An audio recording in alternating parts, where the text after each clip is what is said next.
urusan pemilu. Teradu selaku Ketua Bawaslu telah melakukan tugas dan kewajibannya sesuai ketentuan.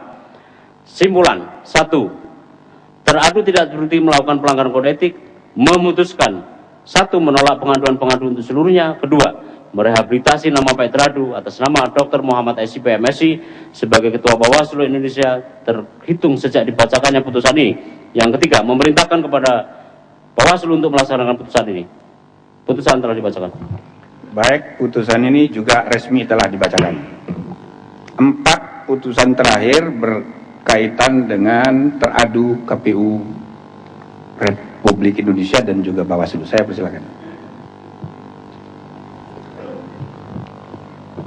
Putusan nomor 248 DKPP PKI 3 2014 Dewan Kehormatan Penyelenggara Pemilihan Umum Republik Indonesia yang memeriksa dan memutus pada tingkat pertama dan terakhir perkara pengaduan nomor 602 dan seterusnya yang diregistrasi dengan nomor perkara 248 dan seterusnya menjatuhkan putusan dugaan adanya pelanggaran kode etik yang diajukan oleh pengadu Insinyur Tonin Tahta Singarimbun, advokat Egy Sujana, advokat terhadap Husni Kamil Manik, Ketua KPU RI, Ida Budiati, anggota KPU RI, Arif Budiman, anggota KPU RI, Sigit Pamungkas, anggota KPU RI, Ferry Kurnia Rizkiansyah, anggota KPU RI, Yuri Ardiantoro, anggota KPU RI, Hadar Nafis Kumai, anggota KPU RI,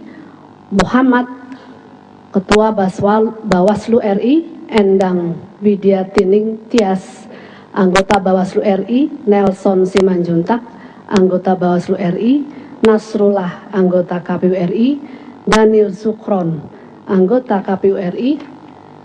Setelah membaca pengaduan pengadu, mendengar keterangan pengadu, mendengar jawaban teradu, mendengar keterangan ahli dan pihak terkait, memeriksa dan mempelajari dengan seksama segala bukti-bukti yang diajukan pengadu dan para teradu,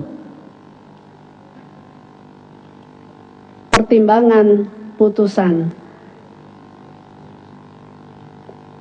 menimbang bahwa pengadu mengadukan teradu 1 sampai dengan 7 atas dugaan pelanggaran kode etik penyelenggara pemilu dalam bentuk menerima pendaftaran calon presiden Joko Widodo yang tidak memenuhi persyaratan calon, menetapkan pasangan calon presiden dan wakil presiden melalui mekanisme yang tidak sesuai prosedur sebagaimana diatur di dalam ketentuan peraturan perundang-undangan dan membuat peraturan KPU dengan cara yang bertentangan dengan peraturan perundang-undangan di atasnya. Terhadap pengaduan tersebut, teradu 1 sampai dengan 7 menjawab bahwa syarat calon sebagaimana tertuang di dalam dokumen BB7 beserta lampirannya atas nama Joko Widodo yang disampaikan oleh tim pasangan calon presiden dan wakil presiden Joko Widodo dan Yusuf Kala pada tanggal 19 Mei 2014 telah memenuhi syarat ketentuan waktu yang ditentukan peraturan perundang-undangan dan telah disampaikan juga sejumlah 15 dokumen dari total 19 dokumen yang menjadi dokumen syarat calon, termasuk di dalamnya surat pernyataan telah mengajukan permohonan izin pada Presiden dengan menggunakan formulir BB7 dengan dilengkapi surat Gubernur DKI Jakarta atas nama Joko Widodo nomor 413 dan seterusnya tanggal 8 Mei 2014 perihal permohonan izin untuk dicalonkan oleh partai politik atau gabungan partai politik sebagai calon presiden. Oleh sebab itu, pada saat KPU melakukan verifikasi terhadap kelengkapan dan keabsahan dokumen BB7 beserta lampirannya atas nama Joko Widodo, dokumen dimaksud dinyatakan memenuhi syarat. Menimbang keterangan para pihak, bukti dan dokumen dalam sidang pemeriksaan, DKPP berpendapat para teradu telah melakukan tugas pokok dan fungsinya sesuai ketentuan peraturan perundang-undangan. Penetapan Joko Widodo sebagai calon presiden telah melalui prosedur verifikasi dan klarifikasi berdasarkan persyaratan calon. Dengan demikian alasan para teradu dapat diterima dan dalil pengadu dikesampingkan. Para teradu terbukti tidak melakukan pelanggaran kode etik penyelenggara pemilu. Menimbang bahwa terhadap pengaduan menetapkan pasangan calon presiden dan wakil presiden melalui mekanisme yang tidak sesuai prosedur sebagaimana diatur dalam ketentuan perundang-undangan. Teradu 1 sampai 7 menjawab bahwa keputusan KPU dilakukan secara kolektif kolegial.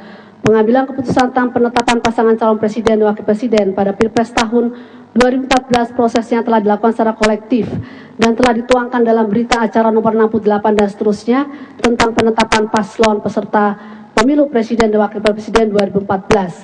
Ketidakhadiran Ketua KPU dalam rapat pleno penetapan calon presiden dan wakil presiden karena ada penugasan sesuai keputusan rapat pleno 28 Mei 2014. Berkaitan dengan pemilihan Hadar Nafis Gumai untuk melaksanakan tugas Ketua KPU diterbitkan putusan KPU nomor 446 dan seterusnya yang pada diktumnya menyatakan menunjuk Hadar Nafis Gumai sebagai PLT Ketua KPU untuk menjalankan tugas Ketua KPU.